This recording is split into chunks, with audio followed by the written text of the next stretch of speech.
বিশ্ব সাহিত্য কেন্দ্র মিলনায়তনে হস্তাক্ষরের আয়োজনে কলম থেকে ক্লাউডে স্লোগানে আমেরিকার বোস্টন ভিত্তিক জনপ্রিয় বাংলা অনলাইন প্ল্যাটফর্ম ভিনগোলার্ট বাংলা সামাজিক যোগাযোগ মাধ্যম কথা এবং বিজ ম্যাপার্সের সম্মিলিত যাত্রা শুরু হয়েছে।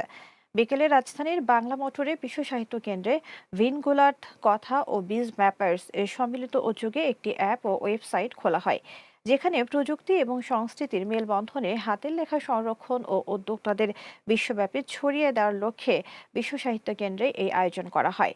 অনুষ্ঠানে বক্তারা বলেন, বর্তমান ডিজিটাল যুগে হাতের লেখা বিশ্ব দরবারের নতুন আঙ্গিকে উপস্থাপন করা এবং দেশীয় উদ্যোক্তাদের একটি শক্তিশালী প্ল্যাটফর্ম প্রদান করাই এই সমন্বিত উদ্যোগের মূল উদ্দেশ্য। এই সময় দেশ বরেণ্য সংস্কৃতি কর্মী, আইটি বিশেষজ্ঞ এবং তরুণ উদ্যোক্তারা উপস্থিত ছিলেন। হস্তাক্ষরের মিডিয়া পার্টনার গ্রিন টিভি।